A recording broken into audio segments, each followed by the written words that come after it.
Welcome to CosmicRx Radio, a podcast that gives you real-life tools of spiritual empowerment and pure hype. I'm your host and intuitive guide, Madi Murphy.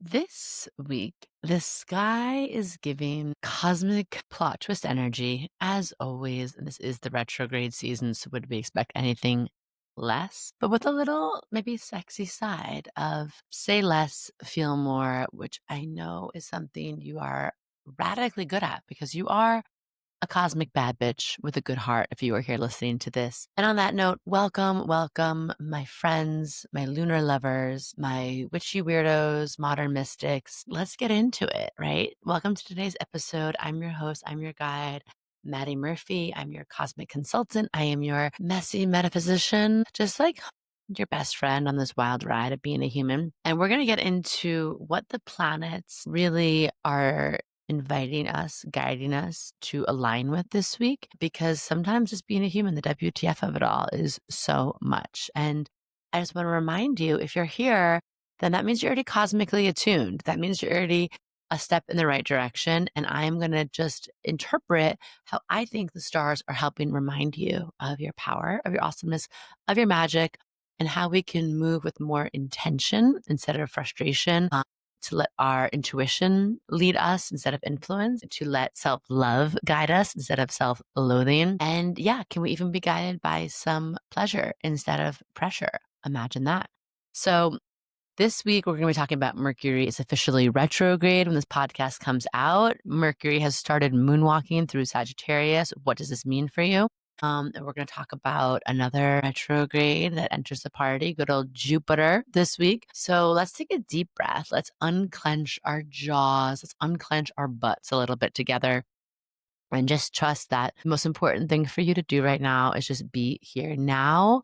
There is so much magic waiting in even the messiest of moments. So we can just slow down, soften, and listen. So I'm going to take my own advice for that this week too. Okay, before I get into the retrogrades, before I get into the moon report, just quick Virgo announcements, Virgo housekeeping. November 23rd, I saw some of you signed up. I'm so pumped. We are doing Rituals for the Revolution, baby, in Brooklyn.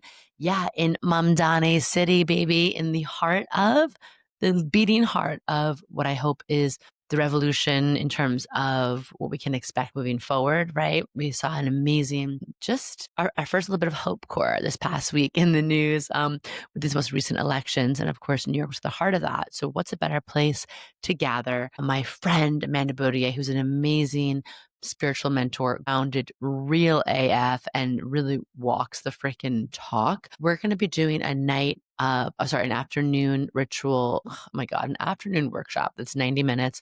And we're going to be teaching you not only how to get involved right now at a grassroots level in terms of activism, but also rituals for yourself to keep your energy clean, clear, and under control.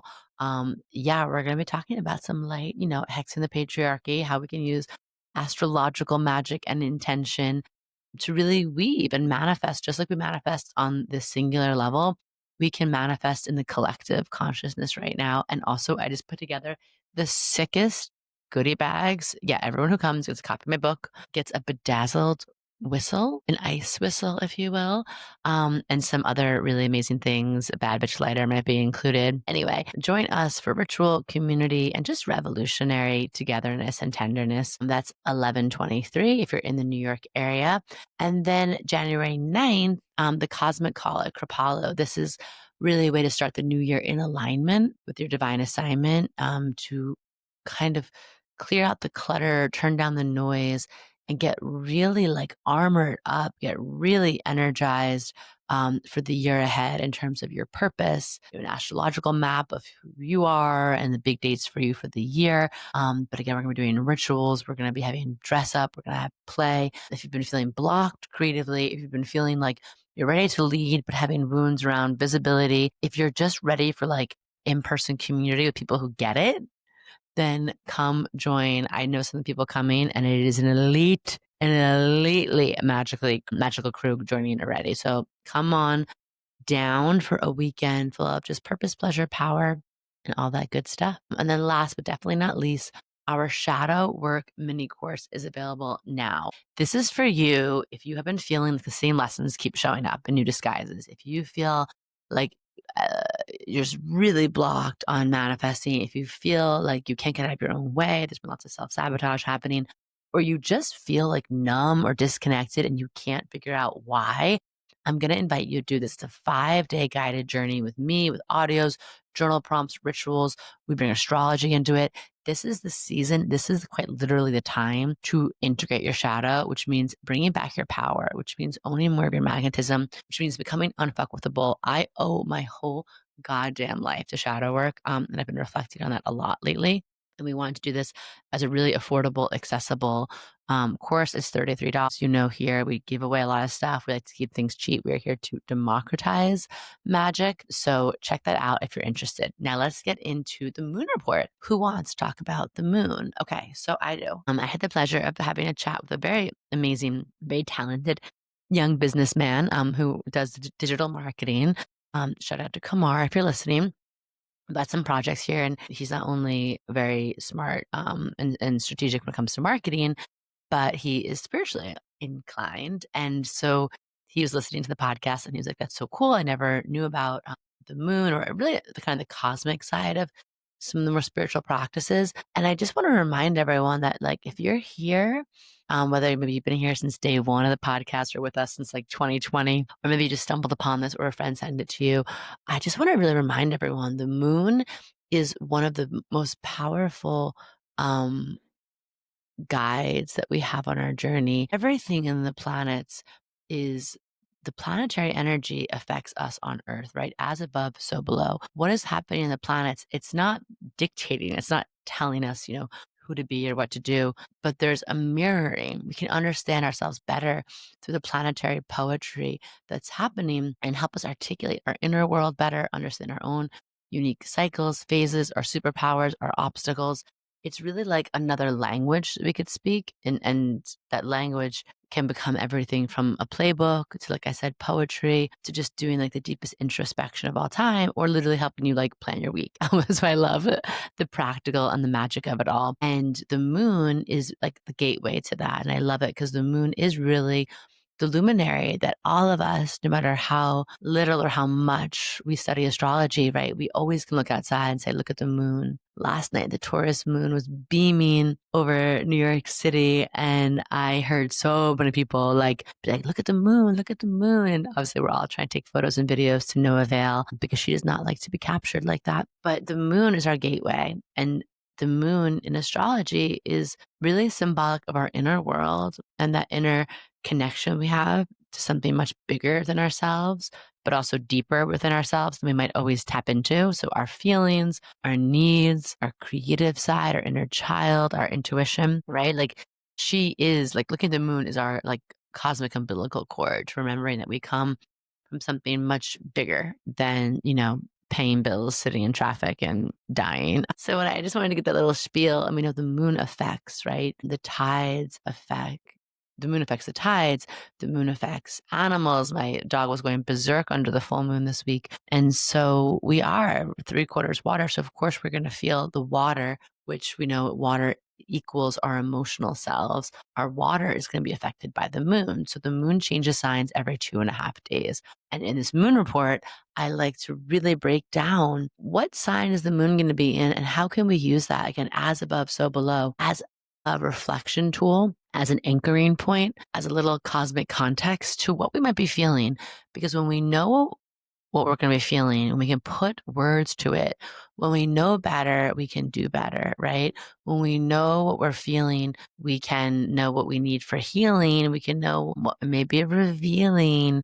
We can just know how to better tend to ourselves, which means we can meet the moment and also show up for those around us, right? With so much more fullness, so much more clarity. So that was just a little spiel because I've been doing this in this podcast for a minute, and I just think it's always good to just remind ourselves, why do we talk about this? Why does Madi do the moon weather before the planetary news on this little kooky as our astrological anchor, our news weather woman of the cosmic realms? So yes, we move into on Monday, the day this podcast comes out, we're in a Cancer moon until 5:30 p.m. Eastern time.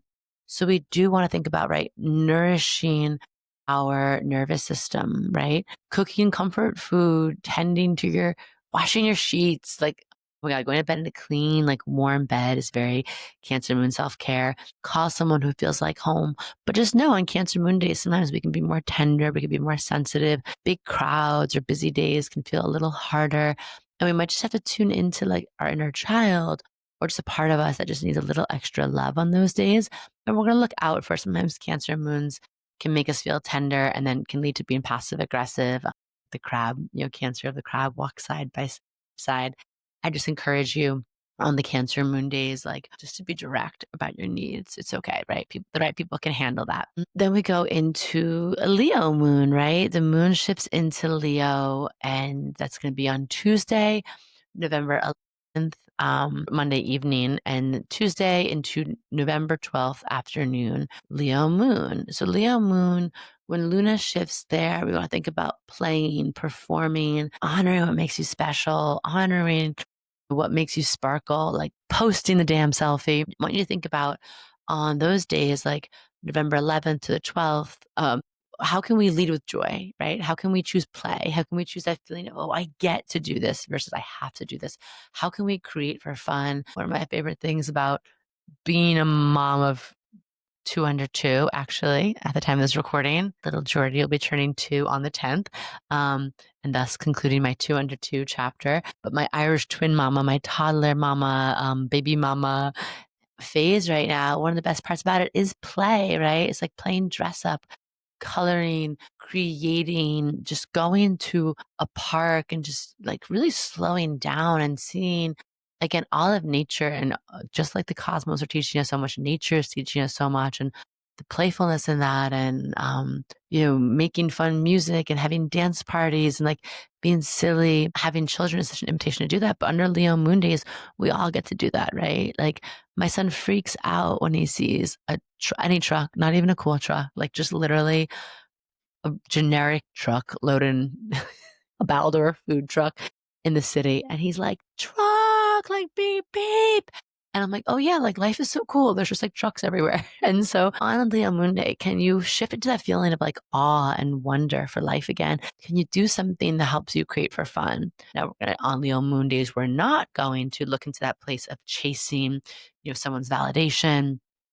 We're jumping into drama triangles. Definitely going to avoid that. And, on Thursday, the 13th into November 15th, we have a Virgo moon, until Saturday morning. So let's end the week strong with that Virgo moon energy. Let's edit our routines, hydrate. Let's tidy your spaces. Let's prepare for a great weekend. Let's close out some tabs. I love just the Virgo energy.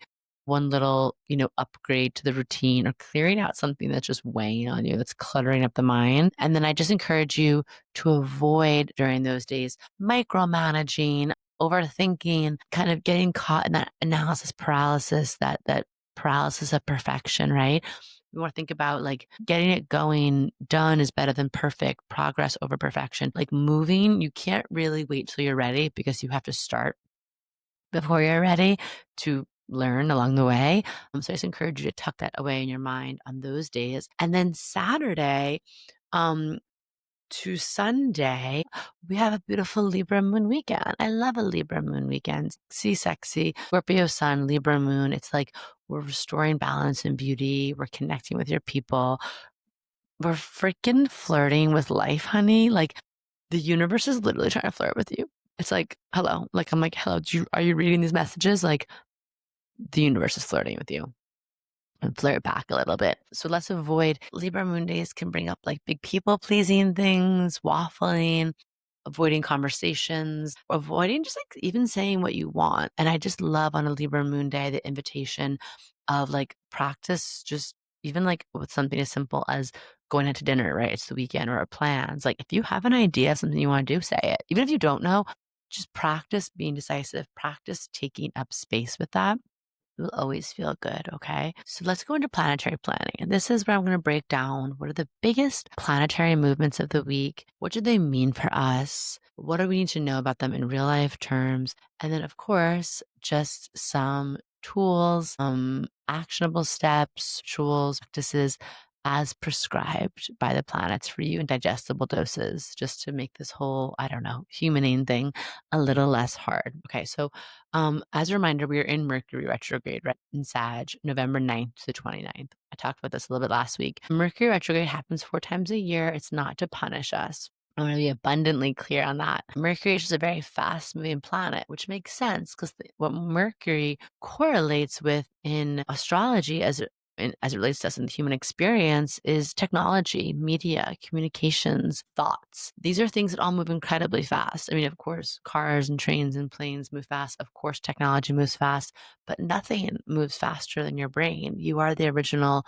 supercomputer. You are the original AI. Like if I say to you right now, blue duck, you thought of a blue duck, right? You can change your mind quicker than the wind, quicker than anything, which is so cool. But also, it's like the universe almost knows, has a built-in mechanism, mystical mechanism, if you will, to give us an invitation to slow down, to recalibrate, right? That's why we focus on these re-words during Mercury retrograde. We move really fast, and that has never been more true than this moment in time. No one can deny that. So when we have a Mercury retrograde, that's why we really want to do the redo, rethink, review, right? Remember, remind, rearrange, reorganize, especially looking back over the past 4 months. Was there a project that you started that you're ready to return to? Is there a conversation that you started to have that didn't fully flesh out that you can revisit? Is there just something that you want to reconnect with in terms of a ritual, a health habit, something that you do for yourself, a self-care practice? It's just life moves fast. And I actually love Mercury retrograde, even though it does. The shadow comes from my life always. I can't even get into it here. There's been so many kooky moments, but I see how, of course, I lost my phone. Of course, I lost my AirPod. Of course, my internet wasn't working because the universe is like, slow down, girl, slow down. You're moving fast. What's that song, right? Like, come on, like, get back in your body, get back in the moment. Maybe you don't need all these, proverbial open tabs of life right now. Let's see what we can close out. And some of that word is just gonna be like circling back and realizing, okay, the thing isn't for me. I can be down with that. So it feels really good to use this time as like catch up time, closure time. And I do want to point out that like Mercury retrograde and Sag, the unique things for this, I talked about it last week. I really want us to be very slow, very careful when it comes to texting, group chats. Sag is like, listen, I have a Mars in Sag. I have a Sag stellium. So I'm reading myself for filth here right along. Any of my Sages, like we just get excited and we talk and we talk. Hence why I literally like talk all day for a living. Raise your hand if you were told, got talks too much in class, talks excessively, I think was on my report cards. And now are a podcaster. It all makes sense. But the Sag Energy talks, which is great. We're excited, we're engaged, we're curious. But sometimes that Sag energy can be like foot in mouth. And combine that with Mercury retrograde, I want us to be careful that we're not complaining about our boss and then emailing that to the boss, right? Make sure we're not talking smack on someone who might be irritating us and dropping it in the wrong group chat, right? We're not dropping a new bad bitch sexy thirst trap in like the in-law group family chat for Thanksgiving, right? Like let's just slow down a little bit. And the same goes with in-person communications. When Mercury is retrograde, I've seen it time and time again, communications just get scrambled. They get wonky. People are not meaning what they saying what they meaning. We're not picking up on the connection is off. The Wi-Fi connection is off. It is weak. So in general, it might not be the best time to have the most like intense, thoughtful conversations. Again, unless it's a revisiting of something you've already given a first go, a first pass to. And it also just might not be the time to like be running your mouth on something. I love a Mercury retrograde, an invitation to sit and be quiet and to listen. Okay. And then I talked about this in the 2025 webinar. Just a year ago, I basically did this. It was like beginning of December.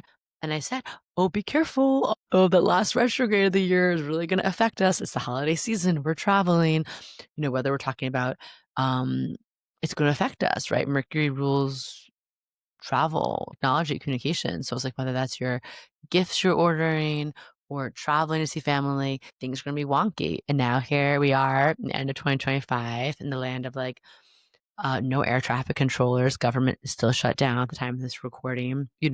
Tariffs, just so many issues. The litany, it goes on and on. So I'm just going to encourage us.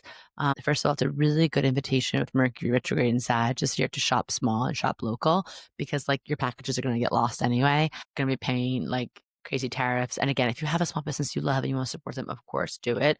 And they're like abroad. I'm not saying that.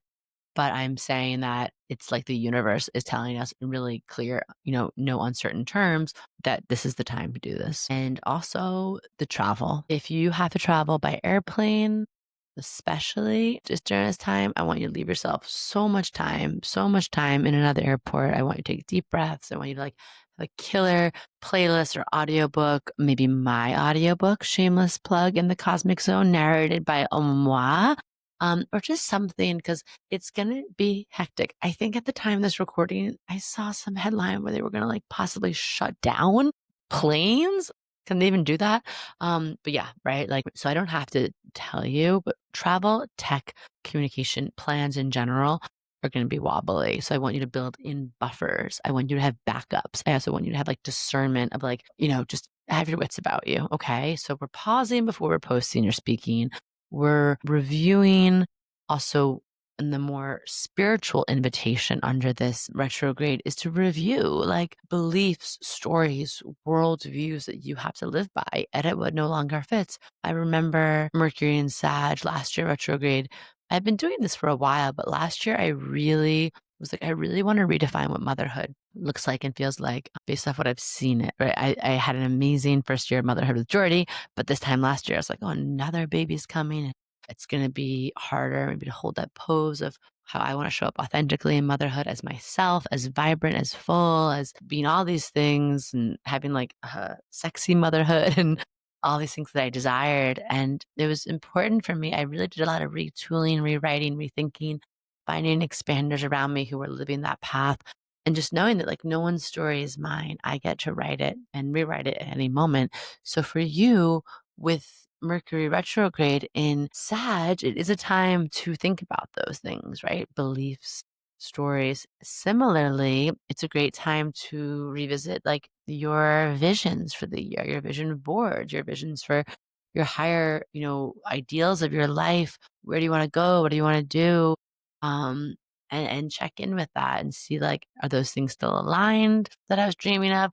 Are there new dreams? Can I dream even bigger? This is a great time to do that. And then on a very practical, actionable, like in my book, for every archetype, I do talk about a mindset practice, embodiment practice, and a spiritual practice. And so for an embodiment practice for Mercury Sag retrograde, would really be to like ground all this fire with movement. Sag likes to move, okay? And like outdoor time, doing things, going to different neighborhoods, different parks. If you can do a little like mini like daycation to somewhere else, it might really clear the brain in a cool way, okay? So Mercury retrograde and Sag, and I'm just cracking up because I gave birth to two Mercury and Sages, one retrograde, one direct, Jordy and Santino. And these boys, they are just so chatty. My father-in-law, before he passed, would call Jordy, and Jordy was young. He was like 2 months at this stage. My father-in-law would call him chiacchierone. Chiacchierone, I think I'm pronouncing that right. And it's Italian word for chatterbox. And I was like, that's their Mercury and Sag. And so I crack up whenever we have a Mercury and Sag because we're all going to be feeling just like, bop, bop, bop, like ideas, brain is lit up. But again, just invitation, not that you can't speak, not that you can't go out and have fun, but slow down and kind of find out again, what are we learning in the listening? Mercury and Sag is very curious. Right, so we're being open with that. And of course, grounding all that fire with movement is going to help us process and integrate what's coming up in a more sustainable and yummy way. So let's just keep the retrograde hits coming. Jupiter is stationing retrograde on 11/11 in Cancer. And to me, I have so much I could say about this transit. And you all know, if you've been here for a minute, I don't always give the biggest like airtime to outer planets when they go retrograde, because outer planets go retrograde every year, basically every 6 months, every 5 months, they stay there. They stay retrograde for half the year, and they tend to generally affect us a little bit less on the personal level. Sorry, I sneeze. On the personal level than, say, a Mercury or Venus or Mars, because those are personal planets. They're closer to us. They affect us more on our day to day, our psyche, our drive, our actions. The outer planets affect more of the macro, the moment in time we're in, the moment in history, the moment in our society. But because 2025 and 2026 are such pivotal years with these outer planets, every outer planet has shifted, including the North Node in 2025, right? Like than it was in 2024 or for the past like 10, even 20 years before that. Some of these planets haven't moved signs and they all moved. So that's also why if you feel like life is moving crazy fast and that 2025 was a portal and your head is spinning, it's not you, babe, okay? It's also the planets. We are in unprecedented planetary times this past year, and we will land fully in that energy in 2026.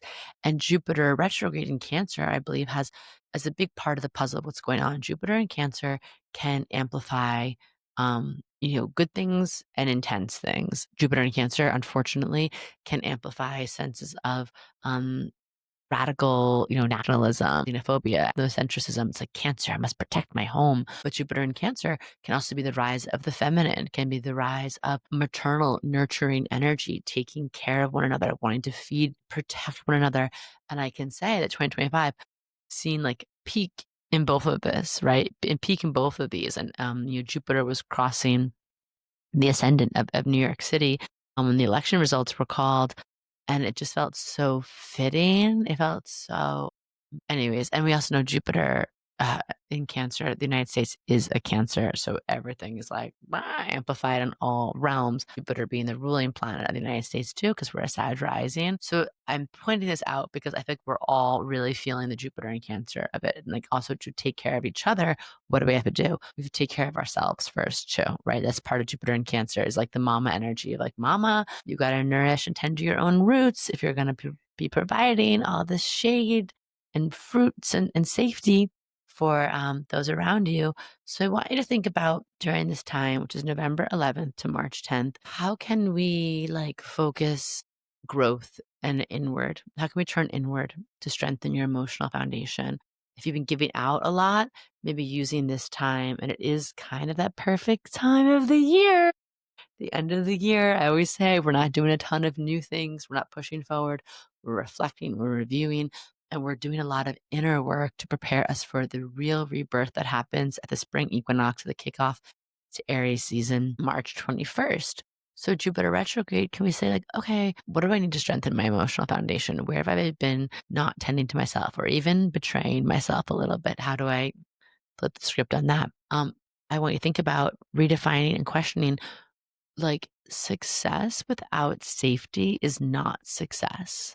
So I want you to redefine and then realign yourself with a version of success where you feel safe, where you feel grounded, where you feel nourished, to be yourself, to also enjoy your everyday life. And the same goes for relationships, right? Like a good relationship without feeling safe is not a good relationship. So figure out what needs to happen for you to feel safe. And that is always going to be your responsibility first and foremost, and then hopefully other people rise to meet you in that. But yeah, we're gonna be having themes around security, family, roots, home, food, legacy, connecting with other women, tending to ourselves, really like maybe things that had already come up at some point in the year are going to resurface for healing, for expansion. And I would love for you as some practical action steps, like maybe like do a little abundance audit on that vision board I mentioned before. Circle the goals that are going to bring you comfort, connection, and joy. Maybe like let the rest go for right now or put them on pause. I think about if Jupiter in Cancer feels like mama bear energy to me, one thing I really learned about becoming a mother of this past 2 years is just the prioritizing. Like you have to, right? When you have all these like little ones depending on you and your life splits off in more directions with more responsibilities, you literally like have to prioritize what's important and say no to so many things that as my over giving, people pleasing, but also just liking saying yes to a lot of things, self like can't do now. So I encourage you to do that for yourself. Secondly, I would love for you to create a home sanctuary ritual, some kind of thing where you feel connected to your home in a way that makes you feel really safe, whether that's building an altar for your ancestors, an abundance altar, whether that's having like every Sunday you make a soup for yourself, right? Perfect time to do it, November to March, or a bedtime wind down ritual that actually sticks, that feels magical and romantic, right? Like good lighting on, essential oils, giving yourself a little massage, whatever feels good. Like what can you do before bed that's sustainable? I really want you to create, yeah, a home sanctuary ritual so you could feel safe at home in the world, and then so you can feel safe in yourself in the world. I want you to research your roots if you can. And again, if you don't know your roots, if you aren't connected to your family of origin for one reason or another, you can research your cultural roots. But again, just this feeling of like, we didn't just arrive here by accident. We're part of something bigger. Maybe you are planning a trip to go somewhere where your family is from in 2026. Maybe you interview relatives. Maybe you watch a documentary based on people who come from your cultural lineage. Maybe you cook a recipe that someone made for you growing up. Like just connect into that root, like nourish that root chakra with real life things, actions. Okay. And then let me check my little ephemeris. The last little thing just to note for the week, Wednesday, November 12th, circle your calendar. This is going to be a day with fast moving words, actions, but you also might get inspiration. You might have an ability to make some shit happen. This is like Mercury's retrograde, it's be conjunct Mars and Sag. And so we might be feeling really inspired. Mars and Sag, Mercury and Sag is big dreamer, big visionary energy. But we want to look out for on this day, Mercury still retrograde. Do not actually leap before you look. Again, we're going to slow down our words, make sure we don't send the wrong text to the wrong person. And we also could know arguments could escalate quickly. That's why, again, I'm going to encourage you to listen more than you talk. Silence can be strategic, and silence can be actually one of the most badass ways to either win or navigate an argument or a power play. Mercury, Mars, and Sag too might just have a download about one of your visions or one of your dreams. You might realize, oh, maybe that's where I've been blocked, or that's why that thing didn't work out because it's supposed to go. That wouldn't have been the most aligned choice for me. This other way is better. So write just some things, some Cosmic RX's prescriptions for that day. 10-second rule, breathe. Just take a 10-second breath before having to respond to anything and channel heat into motion. Again, I want you to think about working out, taking brisk walks, dancing it out, especially if we're feeling stuck. And I just want you to write pen and paper around you, pen and paper for notes, whether that's heat. You know, that feeling when you're pissed at someone, don't put it in your phone, put it on pen and paper. Or it might be a download you have about, again, the vision, like I said from before. So that's where I'm going to leave you. And I just want to remind you that this is the time of the year that you are called to go through some kind of alchemical transformation. Alchemy is turning lead into gold. So if there's something that has felt heavy on you, if there's something that's felt heavy in your spirit, dense in your energy field, or like a part of you is lost, a part of you, you don't feel like yourself, this is the season, this is the cosmic calendar part of the year where you are being called to reflect, to integrate, to go through an emotional excavation, but also renovation. If you want structure, if you want some guidance, some prompts, some astrological insight on how to do this, or just a friend for the journey, check out that shadow work mini course. Again, like we put this together because we wanted to have accessible ways for you to really create some big change for yourself in 5 days. And of course, you can come back to it as often as you want. But there are parts of you that have yet to be uncovered that are so beautiful, that are so magnetic, that are so creative, that are so powerful. And I am just excited for you to bring them into the party. And this is the time of year to do it. It is aligned, right? When we work with cosmic alignment, we can understand our divine assignment and who we are and what we're here to do, and that we're actually allowed to enjoy our life and have a fulfilling, fun, and free life. So that's where I'm going to leave you. Just, placing a hand on your heart, one on your belly. I opened, in trying to practice what I preach, take my own medicine, try to do this podcast today, a little bit more deep breaths, a little bit slowing down. I get very excited when I come on here. And so I'm just going to encourage you to take 3 big deep breaths and just even like think to yourself, right? Like my truth is sacred. I'm at home in myself and I choose aligned action. And know that when I do that, I am too aligned to settle, too aligned to fail. And I am the bad bitch with a good heart that the world has been waiting for. My time is now. Okay. So with that, stay in your magic, babies. I will be sending you and wrapping you up in so much love, clenched teeth love, big hugs, and of course, blessings for big, fat, juicy checks and hot, fulfilling, mind-blowing, toe-curling sex. Until next. Do you love getting your Cosmic RX for the week here and want more? Make sure to sign up for our premium subscription so you can get exclusive access to bonus podcast episodes, all of my astrology info for the month ahead, and live new and full moon calls to help you manifest your dream life with an intentional international community of other cosmic baddies. Sign up through our link in show notes. Thank you so much for listening to this episode. If you want to know more about Cosmic RX, head on over to thecosmicrx.com.